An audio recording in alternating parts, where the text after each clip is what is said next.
video on something that I'm just want to have a little bit of a play around with. So I've got roped into doing something as you do, and doing a bit of cooking for someone. And I just kind of thought, well, while I'm doing it, I'm just a little bit curious about something. So I want to see how much of a portion we get out of a bit of pork. So this is pork shoulder.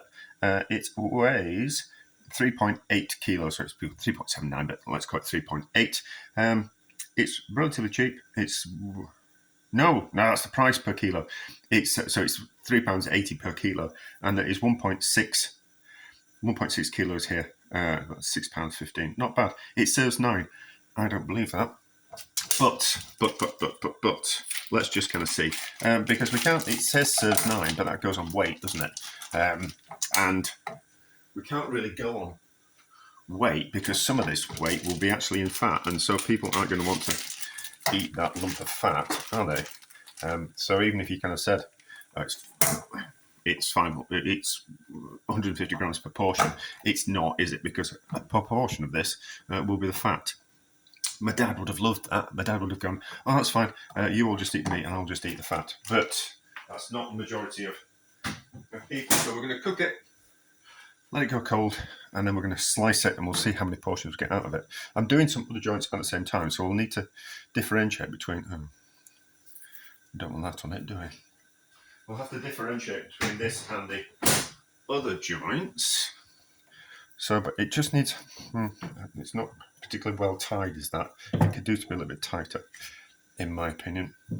So we'll just quickly tie it up a little bit more. Just so that then what we'll do, we'll just hold its shape and we'll get a more cylindrical joint of meat when it's cooked. So just, I can't do butcher's noise. I will learn. I should have had it as a New Year's resolution, shouldn't I? But to be honest, I've got enough to do already. I don't need another thing to learn and do. So yeah, so my version of a butcher's knot is just a simple granny knot, and then you just go around a couple of times, and then that creates enough tension when you pull it tight, like that you can then just do that, and it just holds the knot secure, so you don't need someone else in the kitchen giving you a hand. So, but we need to differentiate between this and the others. So the others have been tied up like that, but if we just do one round this way, we'll know that this is the one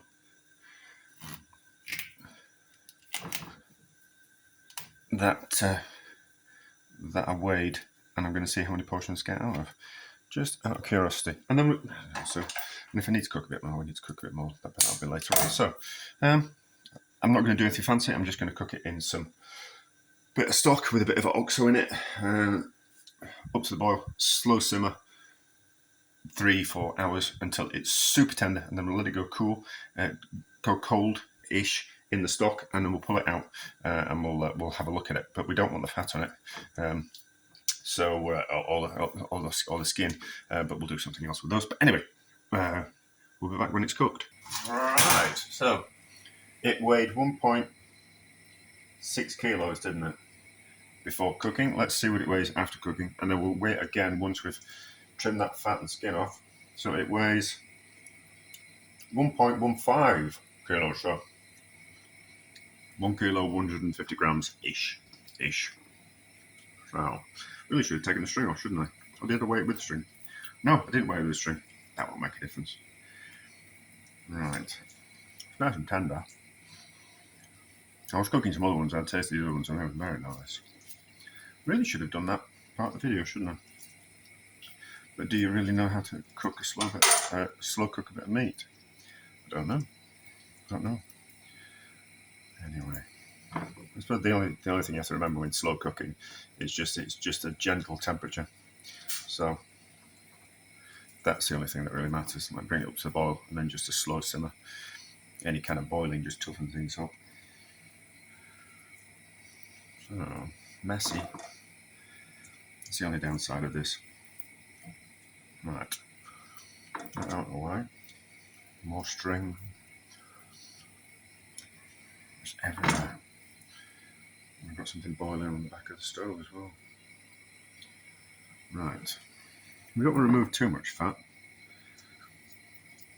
but we'll turn that into some delicious lard for cooking with.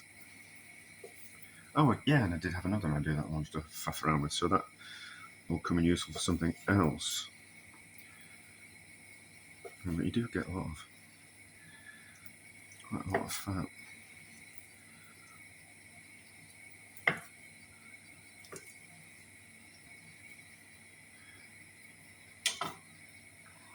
Yeah, I thought you'd get 9 portions out of that. But anyway, so what does that weigh? 900 grams. So, 250 grams worth of fat. So even like 900 grams, so it's like 100 grams a portion of cooked meat. That's not enough, is it? That's not enough. Well, I suppose we're supposed to eat less, aren't we? So how many portions we can get out of this? Just square it off slightly. We'll just give that a taste. That's lovely. 1, 2, 3, 4, 5, 6, 8. We're going to get 8 out of it.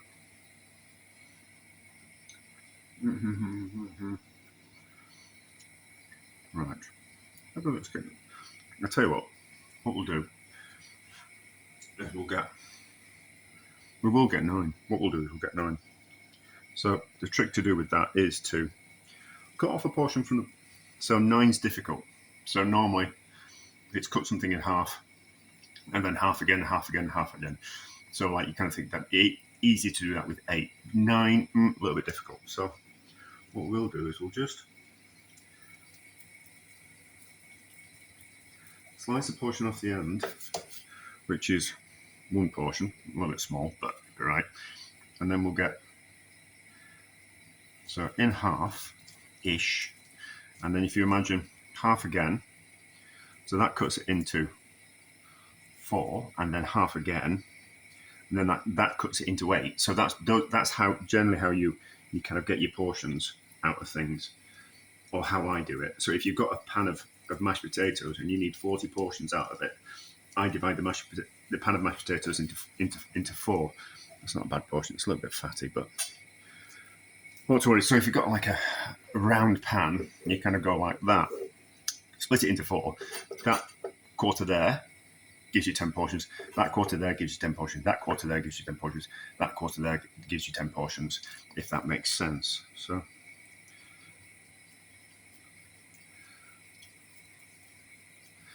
yeah, maybe Lidl was right about the 9 portions. So that's not bad, is that? Do we need to carry on this video once we've now got these portions? Well, the difficulty is that I've now got a hand that's covered in cooked pork. So I either carry on waffling away for another 2 minutes while I cook these portions, or I edit the video and say, success. But I don't think so. I think we'll just carry on talking. Yeah, so first head chef that I worked for, he said that a sharp knife will save you pounds in food cost. So if you've got a sharp knife, you can get thinner slices and better slices. So you will save yourself a lot of money when it comes to food costs, which everything always is about food cost in a kitchen. You want to keep it you want to be generous to your customers, but you need to keep your food costs down. So no kind of waste. Utilize everything. There's different ways of doing that, and it's not just as easy as it used to be. So last portions can be a little bit difficult. So what you do is you just carefully do like that. So it's a little bit there's difficult to hold it straight up, but to kind of do it like that. So you're carving a sponge cake, not carving a sponge cake, but doing a sponge cake into discs. Go down the outside like that, and then you get portions. The bottom's way too big. Way too big, not ever. Someone just gets a generous portion then, don't they? But anyway, success.